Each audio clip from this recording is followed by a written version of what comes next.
How does magic work? Magic is an agreement between the shaitan on one side and the magician on the other. The magician agrees to do certain things for the shaitan, and then of course the shaitan agrees in return to do certain things for the magician. So let's start by looking at the cave. This one is fine. This one's not going to upset anybody, inshallah. There's nothing in here that's going to be particularly horrible. And as I said, I'm going to try and avoid the worst of them, because I did have people fainting in previous lectures. Okay, so you see this person has made a circle and they've created an altar at the front. The altar has magical symbols in it and symbolism. Each single symbol has a purpose. Each color of each candle has a purpose. You can see in there is a little shrine at the front with a triangle. And the use of the circle and the triangle is going to come later on. You'll see that very clearly. Each of those candles has a purpose and a reason.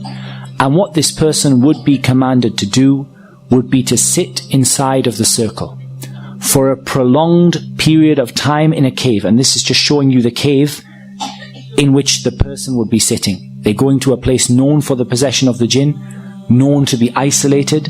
They're sitting inside of that cave, and then they are going to be sitting for such a prolonged period of time, lighting the candles and beginning to mention the name of the shaitan, call upon the shaitan and invite the shaitan to come to their presence. And they would usually be asked to relieve themselves in the same circle that they sit in, and to sit in their own filth.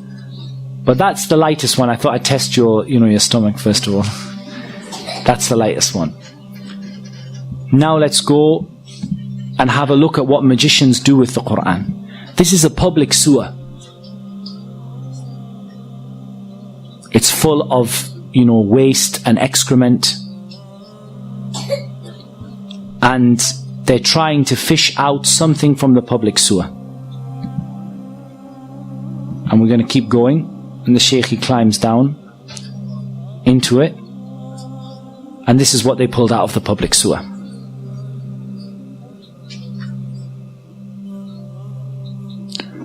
As you can see, this is a copy of the Quran that has been used in a public sewer. It's covered in human filth. It's covered in sewage. And they now have to clean and purify this copy of the Quran. Just in case you thought that was a one-off, we'll show you another video. This one has 51 copies of the Mus'haf that have been disgraced by the magicians. As you can see, they are covered, these are all copies of the Quran.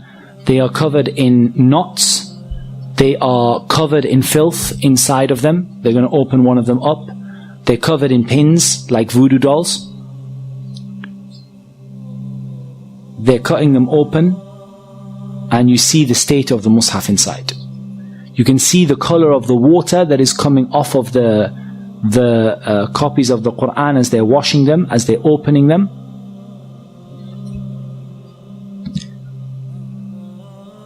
And they're washing them with rose water, and they're washing them with perfume in order to remove the excrement that was on them. And they were found in a toilet, in a public sewer. 51 copies of the Mus'haf. And you can see inside the state that these masahif have been put in. And inside there are metal nails bent over. These are part of the magic. And you can see how covered these masahif are in dirt and in uncleanliness. Right. What you can see here is a copy of the Quran, and you can see a circular, I don't know what to call it, a device, and you can see what the Quran is smeared with. The story of this is actually much, much worse. Whatever you can imagine, the story is worse. There was a maid who wanted to perform magic upon the family that she was with. She took a copy of the Quran, she placed it into this tube, and she placed it where she placed it when she was on her monthly cycle, and she covered the Quran in menstrual blood. This is what magicians do. Here we're going to see another magician. And this magician is going to show how he's been caught. And part of them being caught is they ask them to they ask them to show what it was that they were doing without letting them make shirk. They don't let them call upon the shaitan, but they just let them show the idea of what they were doing in order to expose them in front of the people. So the first thing you see is that this man is wearing red from head to toe. He's wearing red from head to toe because the Prophet ﷺ forbade a man from wearing red from head to toe. He lights his incense that is done deliberately to bring the shaitan. It's a kind of incense that's well associated with the shaitan, and he begins to perfume a whip and he starts to whip himself. This might remind you of some people.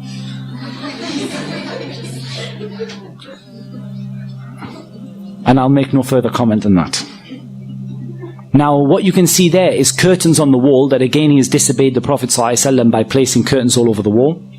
And what you see here is blood stains on the curtains. Now, what he would do is he would sacrifice a rooster. The rooster that's associated with the calling of the people to the Fajr prayer.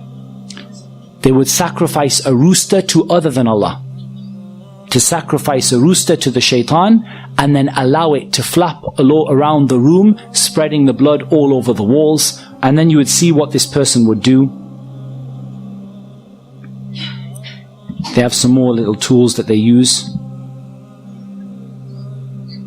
They would then lie in a position of humility and a position of lowliness, and you're going to see, and they would stay in that position calling upon the shaitan, calling upon the shaitan to appear before them, calling upon the shaitan to help them, calling upon the shaitan to aid them and to support them. And what they do is they make a contract between themselves and between the shaitan. And this contract is then placed in a number of places. And I'm going to show you some examples. This here is a bird that was confiscated from the house of a magician. And you can see stitched into its wing or onto its tail. I've got all sorts of them this one.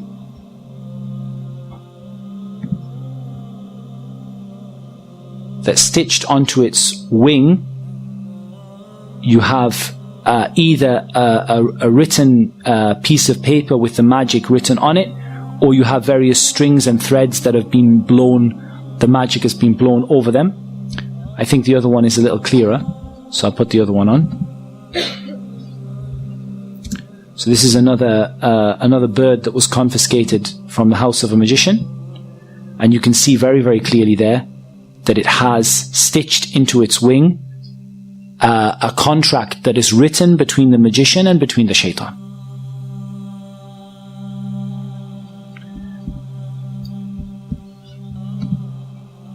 You also have an example of they're burying the magic in the graves.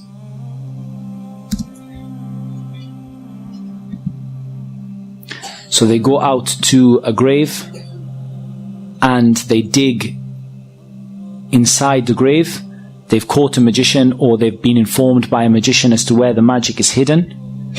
And you're going to see that they bring out from the grave, they've been told what side of the grave to look at, and they bring out usually a plastic bag, and the bag has various magical items in it. You can see there that you have the letters and the symbols that we're going to talk about tomorrow, and you're going to learn about what those symbols and letters mean. We'll show you another one that comes out of the grave.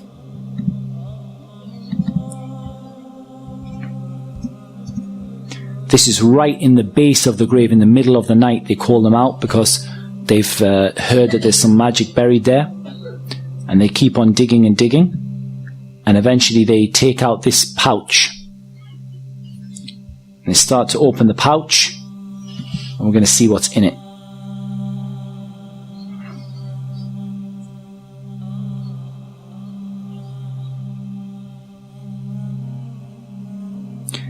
That looks like somebody's vest.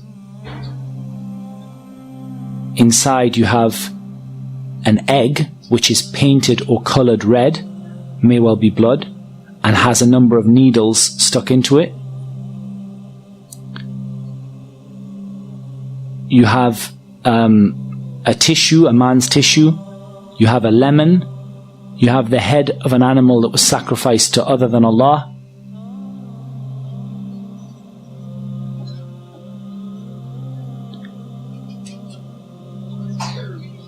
And it's not uncommon for them to put inside of the head of the animal some magic. And you have these writings, you have all sorts, it's covered in blood. You have a child's nappy in there. And you have a sanitary towel. And there's some Quran in there as well.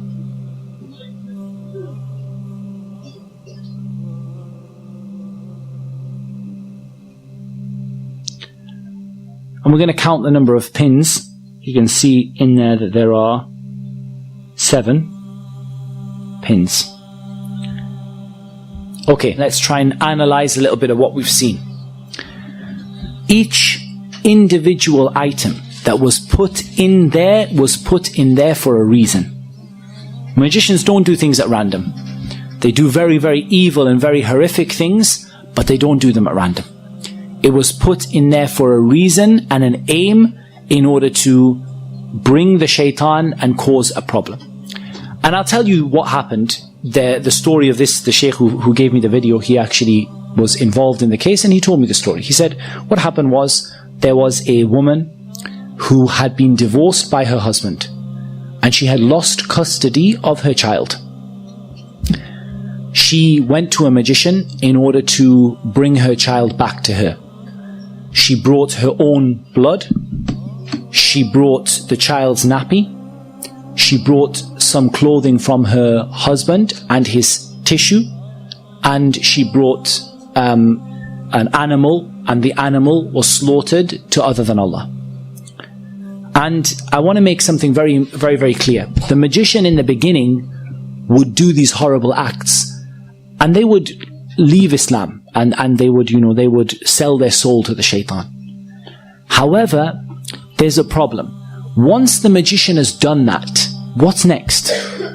The magician calls the shaitan, says, I'm willing to make sajda to you in order for you to do something for me. And the jinn and the shaitan say, well, what's the point? You've already disgraced the Quran, you've already left Islam, you've already done the worst of the worst of the worst. There's nothing left to ask from you. So then he says, what can I do for you next to make you carry out my orders once again? And so the shaitan says, now you have to bring other people. It's not enough for you to leave Islam. Now you have to bring other people. And so that magician goes out to convince other people to use their services and to bring them, those other people, outside of Islam. And this is something that you see amongst the magicians, is that they don't simply disbelieve. They disbelieve and they become a da'iyah, a caller to get people to leave Islam. And so that woman was asked to bring an animal, knowing that animal would be sacrificed to other than Allah. In the beginning, don't think that this magician sat there with horns, and sat there saying, I'm an evil magician. In the beginning, the magician enticed her, look, I can solve your problem, I'm a healer. But when it comes to the crunch, you're going to have to bring me an animal to be sacrificed. She knows and he knows that animal is going to be sacrificed to other than Allah. When he asks her to bring a sanitary towel, he asks her to bring a nappy, she knows what's going to be done with it. But he has to get her to make that step so that she would leave Islam. And when she leaves Islam, then the jinn will now do another act for him and would afflict her husband and cause him to lose the custody of his child, and for the child to go back to the mother, or afflict the husband to make him love the woman again. And of course it should be mentioned that they never bring anything good. And they never, ever, ever are successful in what they do. وَلَا يُفْلِحُ السَّاحِرُ حَيْثُ أَتَى. The magician will never be successful wherever they are. and the husband would go insane, fall in love with his wife once again, go back to his wife. Within a few months, he will have fallen out with her again. It doesn't bring anything but evil for everybody. It doesn't bring people back together.